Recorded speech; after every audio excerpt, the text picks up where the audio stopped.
credentials for the next 2 years of any new post-secondary institutions looking to enroll international students. BC is cracking down on post-secondary institutions that recruit international students. At a news conference Monday, Selena Robinson, the Minister of Post-Secondary Education, announced measures being taken to eliminate what the province calls exploitive practices, essentially international students. Being told that there would be in-class instruction, only to discover on her first day of class as she showed up that the entire course would be taught online.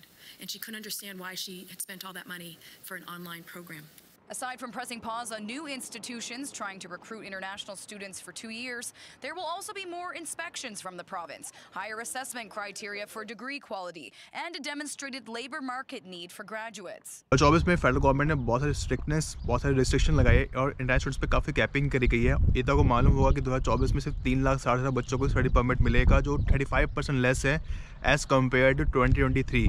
ये भी है कि 2 दिन पहले Ontario province की government ने private institutes को, private colleges को बैन कर दिया गया है। जो न्यू प्राइवेट कॉलेज इंस्टीट्यूट्स है, पुराने वालों को नहीं किया गया है। और ये भी आपको मालूम होगा कि 1 सितंबर 2024 से अगर आप किसी प्राइवेट कॉलेज में एडमिशन लेते हो, सितंबर इनटेक से एडमिशन लेते हो, तो आपको पोस्ट ग्रेजुएट वर्क परमिट नहीं मिलेगा। फेडरल गवर्नमेंट तो स्टेप्स ले रही है, प्रोविंशियल गवर्नमेंट भी स्टेप्स ले रही है। इससे कई सारे रीजंस हैं, वो मैं आपको आगे बताऊँगा। अभी ब्रिटिश कोलंबिया की प्रोविंशियल गवर्नमेंट ने, उनके एजुकेशन मिनिस्टर ने, जो अपनी वीडियो पहले देखी थी, उन्होंने भी स्टेप लिया है कि उन्होंने कैपिंग रिस्ट्रिक्शन लगा दी गई है प्राइवेट इंस्टीट्यूशंस पे, जो नए प्राइवेट इंस्टीट्यूशंस है, ओल्ड वालों पे नहीं, ना कि पब्लिक यूनिवर्सिटीज़ में। बहुत से लोगों के माइंड में क्वेश्चन है कि इंटरनेशनल स्टूडेंट्स को बैन किया गया है। बिल्कुल, इंटरनेशनल स्टूडेंट्स को बैन किया गया है, लेकिन इंटरनेशनल स्टूडेंट्स को बैन तब किया गया है अगर आप प्राइवेट कॉलेज या प्राइवेट इंस्टीट्यूट्स में एडमिशन लेते हो तो, ना अगर वहाँ पर आप जाते हो, आपको स्टडी वीज़ा आपका अप्रूव नहीं होगा। स्टडी वीज़ा अप्रूव नहीं होगा तो पोस्ट ग्रेजुएट वर्क परमिट का कोई मतलब ही नहीं बनता। तीसरी important cheese, I would advise you, Ontario province को, ब्रिटिश कोलंबिया प्रोविंस को अवॉइड करो अगर आपको कनाडा में सेटल होना है, अगर आपको ईजी पीआर चाहिए। अगर आपको नहीं होना, को सिर्फ पैसे कमाने, अर्न करना है, वापस अपनी होम कंट्री जाना है, then you can choose Ontario and British Columbia province. लेकिन करंट सिनेरियो में कनाडा में अपॉर्चुनिटी जॉब्स बिल्कुल भी नहीं है। आई वुड एडवाइस यू, ऐसे प्रोविंस को चूज़ करो जहाँ पे पीआर मिलना ईजी है, जहाँ पे अपॉर्चुनिटी भी है, like Saskatchewan, Manitoba, Alberta, new Brunswick, Nova Scotia. लेकिन हर प्रोविंस में अपॉर्चुनिटी जॉब्स नहीं है, इट्स डिपेंड, किसी प्रोविंस में ज़्यादा है, किसी प्रोविंस में कम है। I would advise you, learn skills as much as you can. जितने ज़्यादा स्किल्स होगे उतना आपके लिए बेटर होगा, ये मैं कई बार बता चुका हूँ। माइंड में होगा कि ऐसा क्यों किया गया कि ओंटारियो गवर्नमेंट भी लाइक स्टेप्स ले रही है, ओंटारियो गवर्नमेंट ने भी स्ट्रिक्टनेस दिखाई है, फेडरल गवर्नमेंट भी स्ट्रिक्टनेस दिखा रही है, ब्रिटिश कोलंबिया की गवर्नमेंट ने भी स्ट्रिक्टनेस दिखाई है, उन्होंने भी कैपिंग और रिस्ट्रिक्शन लगा दी है प्राइवेट इंस्टीट्यूट्स पे, प्राइवेट कॉलेजेस पे। आप वहाँ पे एडमिशन लोगे तो आपका स्टडी वीज़ा अप्रूव नहीं होगा, और उनको अप्रूव भी नहीं कर रहे हैं। अगर आपने ओल्ड कॉलेजेस में ले लिया है, पब्लिक यूनिवर्सिटीज़ में ले लिया है, दैट इज़ टोटली फाइन। अब ऐसा क्यों किया जा रहा है, उससे कई सारे रीजन्स हैं। आप जब कनाडा में आते हो, आप जब स्टडी वीज़ा पे आते हो, आप 3 to 4 टाइम्स पे करते हो as compare to Canadian citizens, as compare to PR holder. आपको वैसी क्वालिटी ऑफ एजुकेशन नहीं मिलती, आपको वैसी क्वालिटी ऑफ लाइफ यहाँ पे नहीं मिलती है। यहाँ पे रेंट बहुत एक्सपेंसिव हो चुका है, हर चीज़ यहाँ पे बहुत एक्सपेंसिव हो चुकी है, आपको जॉब अपॉर्चुनिटीज आपको यहाँ पे नहीं मिलती है। और जितने भी प्राइवेट इंस्टीट्यूट्स, प्राइवेट कॉलेजेस है, ये कमर्शियल जगह पे या 5-6 रूम के या 5-6 कमरों के या छोटी सी बिल्डिंग के इनका इंफ्रास्ट्रक्चर होता है, इनके क्वालिटी ऑफ इनका इंफ्रास्ट्रक्चर, उसकी वैल्यू ज़ीरो होती है। एक बिल्डिंग के प्राइवेट इंस्टीट्यूट्स, प्राइवेट कॉलेजेस खुले होते हैं, और कनाडा अपना जाना जाता है इन टर्म्स ऑफ एजुकेशन में, क्वालिटी ऑफ एजुकेशन में ग्लोबल लेवल पे। और ये प्राइवेट इंस्टीट्यूट्स, प्राइवेट कॉलेजेस इसकी बेइज्जती करवा रहे हैं। मींस वैल्यू ऑफ एजुकेशन नहीं मिलती, क्वालिटी ऑफ एजुकेशन नहीं मिलती, और बच्चे जब यहाँ पे आते हैं तो उनको ये बोल दिया जाता है कि आपकी जो एजुकेशन होगी, आपकी जो क्लासेस होगी, वो ऑनलाइन लगेगी। मीन्स आपको यहाँ पे सिर्फ कॉलेज में 1 या 2 दिन आना है, या आपको नहीं भी आना है। अगर आप 1-2 दिन आते भी हो तो आपको सिर्फ 2 या 3 घंटे क्लास लेनी है, इनफ है, वरना क्लास आपकी ऑनलाइन होगी। आप 4 टाइम्स पे कर रहे हो। और सबसे मोस्ट इंपॉर्टेंट चीज़, कनाडा में हाउसिंग क्राइसिस है, और कनाडा की फेडरल गवर्नमेंट भी और प्रोविंशियल गवर्नमेंट भी यही कहती है कि अगर कोई बच्चा आपकी पब्लिक यूनिवर्सिटी में, प्राइवेट यूनिवर्सिटी में, प्राइवेट कॉलेज में अगर आता भी है तो ये आपकी जिम्मेदारी है कि आप उन्हें हेल्प करो इन टर्म्स ऑफ एकोमोडेशन। अगर आपके पास एकोमोडेशन नहीं है तो बच्चों को एडमिशन मत दो, उनको ऑफर लेटर मत दो। And I would advise you, Ontario को, ब्रिटिश कोलंबिया प्रोविंस को अवॉइड करो अगर आपको कनाडा में सेटल होना है। कनाडा में सेटल नहीं होना है, दैट इज़ टोटली फाइन। अगर आप होना चाहते हो तो आई would advise you, in 2 province को अवॉइड करो। कनाडा में भी अपॉर्चुनिटीज़, जॉब्स बिल्कुल नहीं है, कहीं है कहीं नहीं है, कहीं ज़्यादा है कहीं कम है। It's all depend, if you have a skills, if you have a reference and contact, तभी जॉब्स है। Otherwise it would be very hard for you to get a job, to earn a good amount of money. Good amount तो बहुत दूर की बात है, पैसे कमा लो वही बहुत बड़ी बात है। रेंट, आपके रेंट एक्सपेंस निकल जाए, आपके ग्रॉसरीज के पैसे निकल जाए करंट सिचुएशन में, वही बहुत बड़ी बात है। सबसे बड़ा रीज़न ये भी है कि कनाडा में अभी इलेक्शन आने वाले हैं, 2025 में इलेक्शंस है और कनाडा की गवर्नमेंट को स्टेप्स, देखो जब भी इलेक्शन आने वाले होते हैं ना, तो कोई भी गवर्नमेंट हो जल्दी जल्दी स्टेप्स लेती है कि अपने यहाँ के लोगों को खुश करने के लिए। तो ये बहुत बड़ा रीज़न है, इलेक्शन में बहुत बड़ा रीज़न है।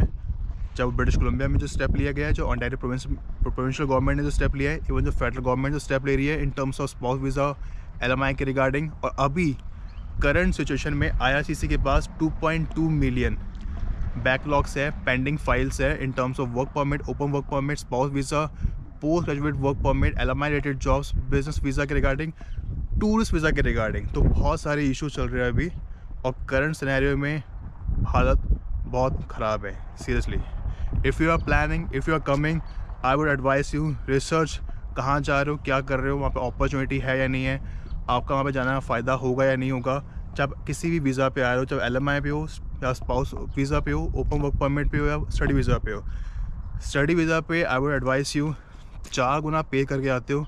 वैल्यू ऑफ एजुकेशन यहाँ की कुछ खास नहीं है, सिर्फ 7 या 8 यूनिवर्सिटीज़ को छोड़ के, बाकी यहाँ पे 1000 यूनिवर्सिटीज़ कॉलेज खुले पड़े हैं और एक तरह का धंधा है, it's a business. And I would advise you one more thing, और मैंने ये भी देखा कि एजेंट कंसल्टेंट बच्चों को ये बोलते हैं, इवन बच्चों को ये कहा जाता है कि आप स्टडी परमिट पे इस प्रोविंस में चले जाओ, इस यूनिवर्सिटी कॉलेज में चले जाओ, आपको वहाँ पे आराम से जॉब मिल जाएगी, आप जो कोर्स ले रहे हो आपको वहाँ पे आराम से PR भी मिल जाएगा, या अगर आप LMI में भी आ रहे हो आपको कोई भी प्रोविंस में आपको आराम से जॉब भी मिल जाएगा, आपको हम PR तक हेल्प करेंगे। एक चीज़ याद रखना, IRCC इनके घर पर नहीं खुला हुआ, ये PR अपने घर से नहीं बांटते हैं। It's very difficult to get a PR, doesn't matter आप किसी भी वीज़ा पे हो, चाहे LMI पे हो, चाहे आप किसी भी वीज़ा पे हो। और दिस इज़ द रीज़न, ये जो जितने भी बैड एक्टर्स है ये स्कैम करते हैं, ये पैसा बनाने की मशीन है, और इन पे रिस्ट्रिक्शन जो स्ट्रिक्टनेस अभी लगाई जा रही है, बहुत पहले लगाई जानी चाहिए थी, लेकिन लगाई जा रही है लेट, बट ये बहुत अच्छा डिसीजन है जो ब्रिटिश कोलंबिया की प्रोविंशियल गवर्नमेंट ले रही है, जो ओंटारियो की प्रोविंशियल गवर्नमेंट ने ले चुकी है। तो if you are coming, doesn't matter किसी भी वीज़ा पे आ रहे हो, I would advise you research and check your PNP score, your CLS score, और आप अपना स्कोर कैसे इंप्रूव कर सकते हो, और आपका स्कोर बन रहा है या नहीं बन रहा। इतने पैसे फूक के आओगे, कोई बेनिफिट नहीं होगा, कोई रिजल्ट नहीं मिलेगा, जॉब मिलेगी नहीं, डिप्रेशन में, टेंशन में चले जाओगे, पैसे कमा नहीं पाओगे, आपके माइंड में एक ही चीज़ आएगी विद इन अ मंथ के अंदर कि मैंने गलती कर दी कनाडा आके। So if you are coming, doesn't matter किसी भी वीज़ा पे हो, make sure you should have a skills, you should have a knowledge, you should have a that much CLS और PNP स्कोर, और you should have a reference and contact. अगर reference contact नहीं है, make it, आराम से बन जाते, इतना मुश्किल नहीं है। स्टार्टिंग में थोड़ा सा टाइम लगता है। Be extrovert and improve your communication skills, and I would advise you don't take admission in the private colleges, क्योंकि इसमें अगर ना पोस्ट ग्रेजुएट वर्क परमिट मिलेगा, कोई बेनिफिट नहीं होगा, आप 3 to 4 टाइम्स पे कर रहे हो। अगर आपने मेन इनटेक ले लिया है, जनवरी इनटेक में आ चुके हो ऑलरेडी, तो ठीक है। सितंबर इनटेक ले रहे हो तो मत लेना, एज यू नो कि प्राइवेट कॉलेजेस में आपको पोस्ट ग्रेजुएट वर्क परमिट नहीं मिलेगा। टोटल 17 कॉलेजेस थे, 15 कॉलेजेस ओंटारियो प्रोविंस के अंदर GT एरिया में, और एक कॉलेज पॉडकेज जो अल्बर्टा साइड है, और एक कॉलेज है रॉबर्टसन कॉलेज जो ब्रैंडन सिटी मैनिटोबा में है।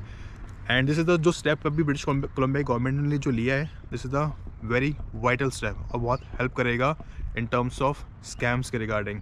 और this is the one of the reason जो स्पाउस वीज़ा में भी इतना लेट हो रहा है, और दिस इज़ द रीज़न कि इतनी अभी, अगर इफ़ यू डोंट नो, अभी IRCC के पास अकॉर्डिंग टू IRCC अभी स्टैट्स चल रहे हैं, 2.2 मिलियन फाइल्स अभी पेंडिंग है, बैकलॉग में है, और इन फाइल्स के अंदर विजिटर वीज़ा, स्टडी परमिट, हर तरह के वीज़ा है, चाहे LMI हो, बिजनेस वीज़ा हो, बहुत तरह के फाइल्स अभी पेंडिंग है। So getting a PR, getting a approval, getting a visa right now, it's quite difficult and it's quite time consuming. So make your plan according to that, and if you have any question regarding anything, just comment in the comment section, and if you need a mini session 1-to-1, you can DM me on Instagram. तब तक के लिए good bye.